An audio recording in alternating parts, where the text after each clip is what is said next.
Kita lanjutkan video yang kemarin ya. Kemarin kita sudah belajar if. Jadi ada sebuah halaman yang kalau dijalankan meminta sebuah inputan, masukan dari pengunjung. Lalu pengunjung bisa mengetikkan sesuatu. Lalu berdasarkan apa yang diinputkan tadi, maka muncul sesuatu di sini. Harusnya. Kok nggak muncul? Nah, tadi. Ini. Oh iya.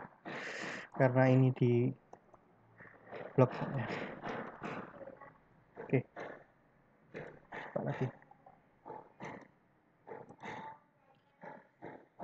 Gitu ya. Kemarin sudah nyoba itu. Terus di meeting yang online juga sudah kita coba membuat if tapi pakai kamus ya, jadi buat kamus sendiri gitu.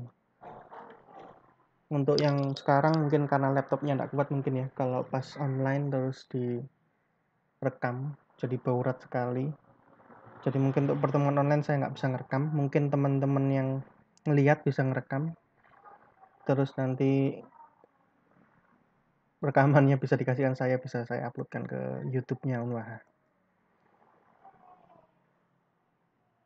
Soalnya waktu dicoba kemarin banyak yang gagal, sering lag, terus rekamannya sering gagal di render dan lain sebagainya. Jadi mohon bantuannya teman-teman yang bisa ngerekam ya direkam.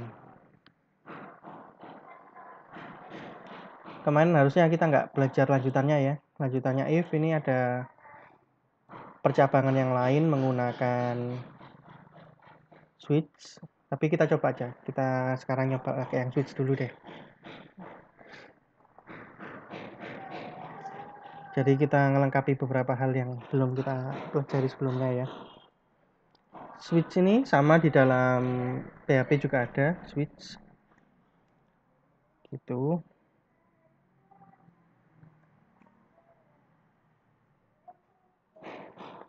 Cara kerjanya sama dengan PHP. Jadi sama dengan if ya. If ada else-nya juga.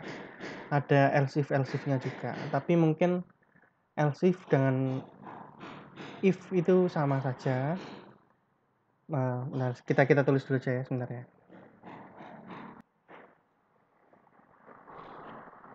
Oke, switch itu sama dengan if ya. Bedanya di sini tidak dituliskan kondisi ya. Kalau di if ini di atas ini ada kondisi. Kondisi ini bisa pokoknya ada hasilnya dari kondisi ini adalah true atau false. Di sini enggak. Di sini kita cuma bisa masukkan variabelnya saja yang mau kita cek. Jadi kalau kita mau ngecek variabel masuk ya masuk ini yang kita cek ya. Di dalam switch kita akan baru cek masuk itu nilainya apa. Apakah lebih besar ataukah sama dengan atau dan lain-lain gitu ya. Walaupun di dalam switch itu bagusnya ngecek nilai yang sama dengan atau nilai yang bukan nilai yang sama, bukan nilai yang lebih besar, bukan nilai yang lebih kecil gitu. Itu akan lebih mudah dicek dengan switch karena tujuannya memang mungkin lebih diarahkan ke sana ya.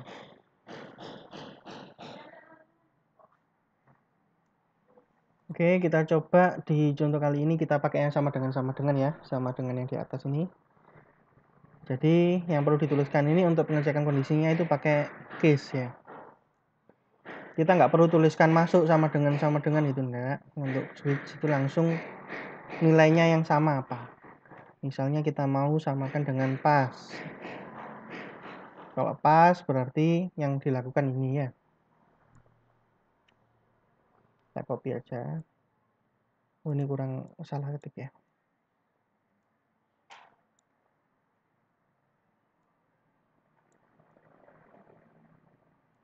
Nah, setelah nilainya dicek apakah pas ini sama dengan variabel masuk. Kalau iya, maka yang dijalankan di sini ini. Oke. Nah, di sini adalah tambahannya. Ada sebuah fungsi untuk kita keluar dari switch-nya. Misalnya kita sudah jalan nih pasnya, oke sudah ketemu pas. Supaya else if di bawahnya atau case-case yang lain di bawahnya ini nggak dijalankan karena sudah ketemu yang kita cari, maka kita pakai fungsi namanya break. Ya, break itu berarti kita sudah ketemu, kalau di dalam case ini ya, kita sudah ketemu nilai yang kita maksud, yang sudah sesuai, maka yang bawah-bawahnya nggak usah dijalankan lagi. Kalau di if otomatis ya, kita nggak usah nuliskan break. Ini otomatis kalau sudah ketemu yang dimau, ya sudah keluar dari else if yang lain. Kalau nggak ada yang ketemu sampai sini, maka baru else yang dijalankan. Gitu ya. Jadi ini contohnya switch dengan case. Nah, kayak gini ya. Kelihatan. Oke, kita lanjutkan ke yang itu ya, word ya. Apakah di sini tuliskan else if seperti saya bilang tadi, nggak dituliskan else if, langsung case berikutnya ya. Case apa lagi berikutnya? Misalnya password yang dimasukkan adalah word, maka ini bisa selamat datang user ya.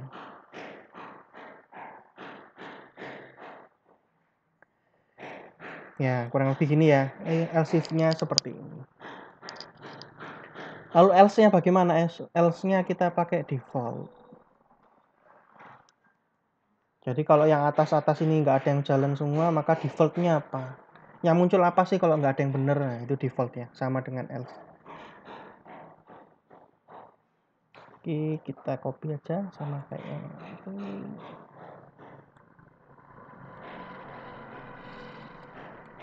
Bedanya antara case dengan default adalah karena default ini paling bawah ya. Di bawahnya nggak ada lagi. Karena default itu memang harusnya ditaruh di paling bawah sama dengan else ya. Karena pengecekan terakhir. Kalau yang lain nggak ada yang benar, baru dia jalan. Nah karena di bawah sendiri, maka nggak perlu dikasih break. Karena kalau pasti ini yang dijalankan ya berarti sudah selesai ya. Breaknya mau dituliskan boleh nggak? Ya boleh nggak ya. Tapi biasanya nggak usah break. Ya kita coba dulu aja.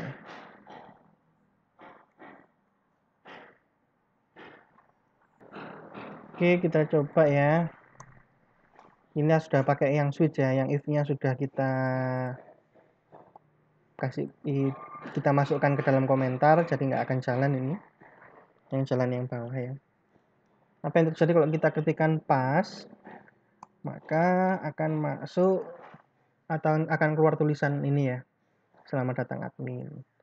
Kalau kita jalankan lagi tapi yang kita masukkan itu word, maka keluar tulisannya selamat datang user. Terus kalau bukan keduanya itu ya, misalnya passwordnya ngawur, maka yang muncul adalah maaf password salah. Ini dari perbedaan switch dan if-nya ya. Ada lagi yang perlu dijelaskan ya, kita coba. Kita nyoba yang lain ya. Ini sudah nyoba yang masuk ini.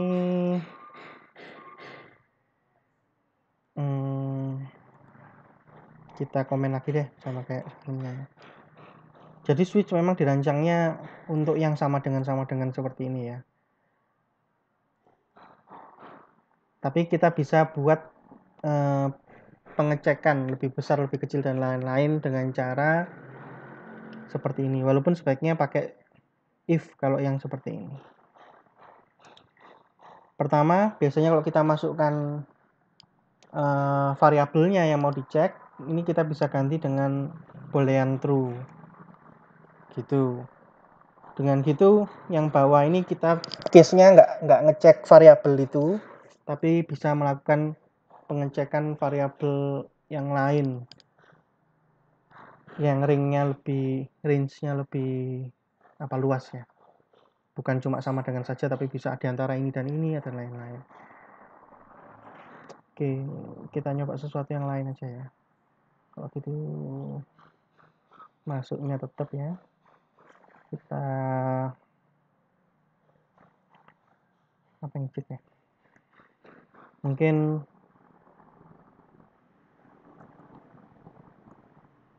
anu ya, kayak biasanya ganjil atau genap gitu ya. Berarti apakah masuk di modulus 2 itu lebih besar daripada 0? Kalau iya maka dia ganjil ya. Kalau 1 kan berarti ganjil.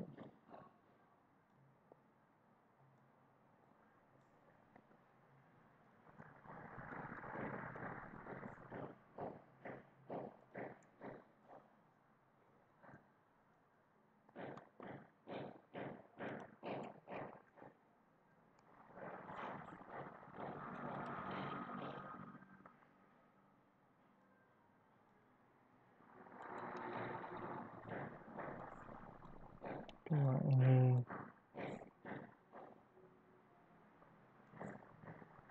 sama dengan 0.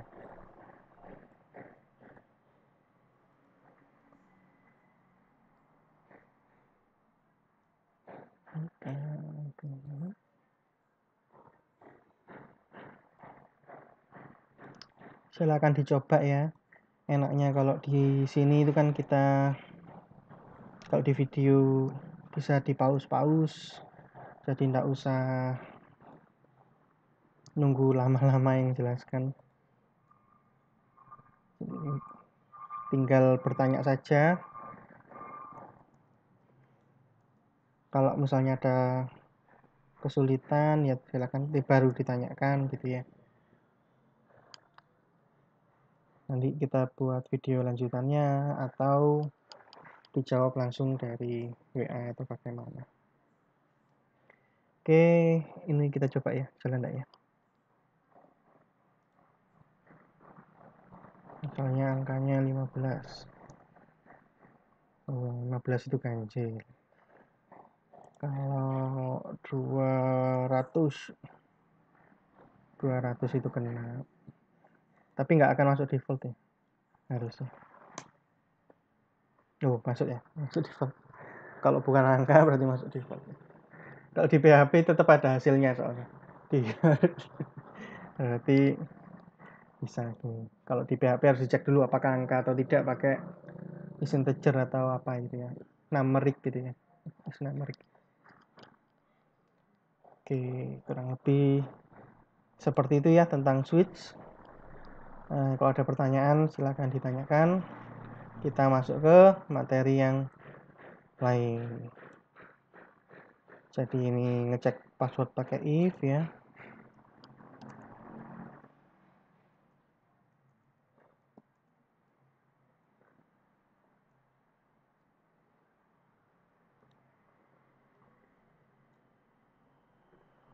Ini cek password pakai switch.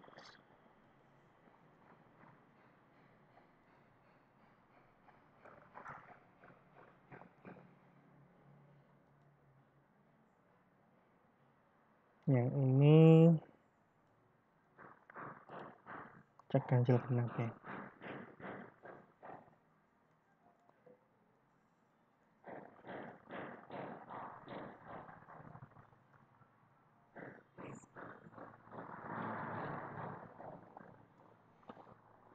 Oke, silakan dicoba-coba.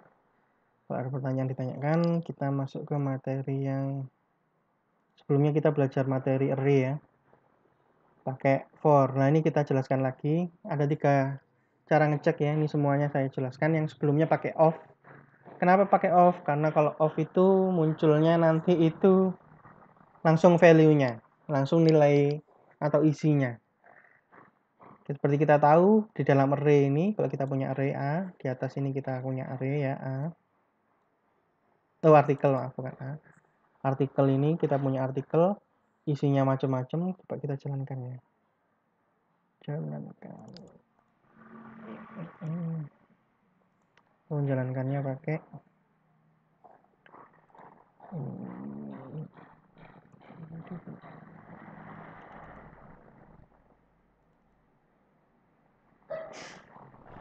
ya. Ini ada isinya dari array artikel. Array artikel itu selain punya nilai itu yang di dalamnya nih value value, kalau di bahasa Indonesia kan nilai. Pokoknya isinya dari arraynya ini ada banyak ini ya. Selain punya isi, array itu juga punya indeks. Jadi kalau kita pakai, sudah nih ya. Oke, ini yang kemarin. Arraynya kalau kita mau tampilkan isinya langsung bisa pakai for of yang ini ya, 74 sampai 76. Yang lain jangan dilihat dulu. For ini adalah variabel untuk menampung value dari articles pada indeks ke saat itu berapa. 0 berarti value-nya yang ke 0 berapa. 1 berarti ya value atau nilai yang ke 1 berapa, begitu seterusnya. Hasilnya adalah yang ini ya. Nilainya api kecil, kebakaran, banjir, hujan, kering. Ini adalah isi dari array-nya ditampilkan. Kita juga bisa pakai for in. Kalau for in itu kita tampilkan A ini, variabel A sama ini. Tapi yang dimasukkan ke A ini dari artikel bukan value-nya, bukan nilainya, bukan isinya. Tapi yang dimasukkan adalah indeksnya ya. Jadi contohnya nih yang muncul ada 0, 1, 2, 3, 4, 5, 6, 7. Kalau saya mau nampilkan isinya bagaimana? Ya mungkin bisa pakai artikel yang ke A gitu ya. Coba aja bisa Pak. Oke, nggak berhasil.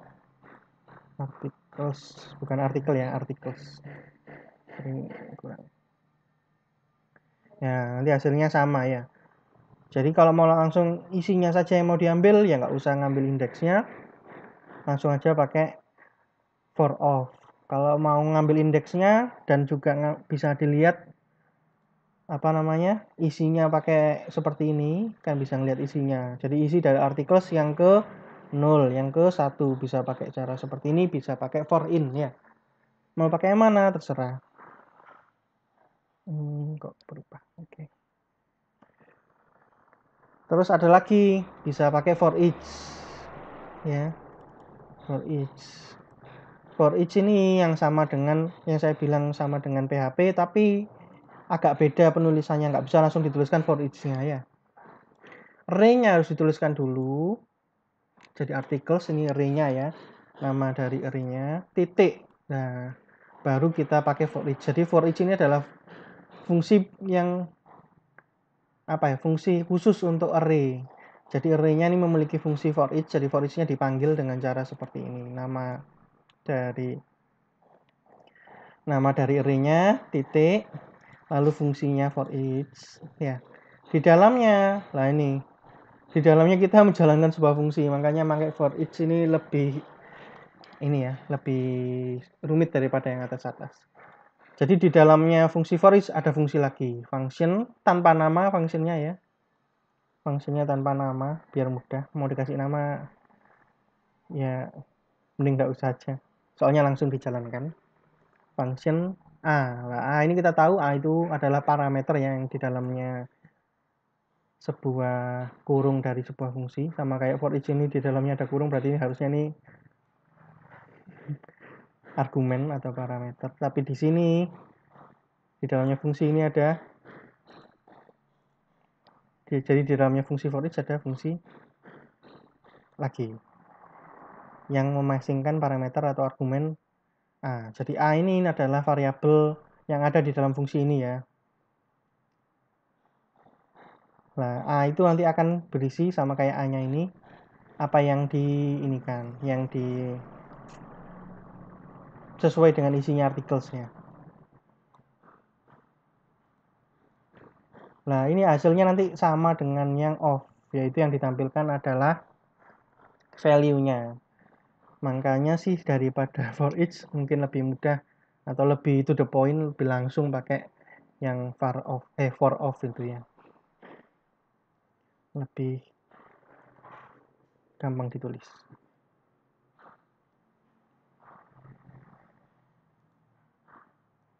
Mungkin gini lebih gampang dilihat ya. Jadi di dalamnya for each ini, di dalam kurungnya diisi fungsi. Fungsinya nggak usah nama, memasukkan sebuah argumen. Argumen ini adalah variabel yang akan menampung nilai, yaitu value dari masing-masing indeks artikelnya. Misalnya indeks ke 0, value-nya apa ditampung di dalam variabel A. Indeks ke 1, value-nya apa ditampung di variabel A juga, begitu seterusnya. Gampang mana dilihatnya, gampang dimengertinya seperti apa.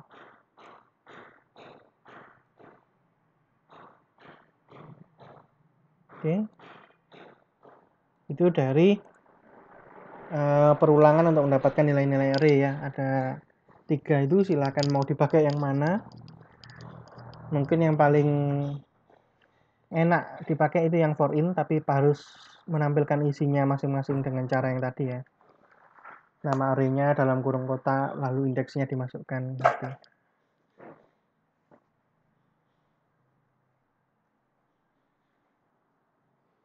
Mungkin itu dulu ya. Untuk saat ini videonya kita selesaikan di situ. Jadi kita membahas yang kurangannya if sama kurangannya yang untuk menampilkan di array. Nanti kita bahas perulangan saja. Jadi for, while kita bahas di video yang lain. Insya Allah habis ini langsung direkam. Jadi ini begitu diupload sudah dalam kondisi ngerekam harusnya. Jadi agak ngebut biar nggak panjang, saya bagi jadi video yang lain ya. Mungkin itu saja dulu. Silahkan dicoba. Jangan lupa kalau ada pertanyaan ditanyakan. Terima kasih.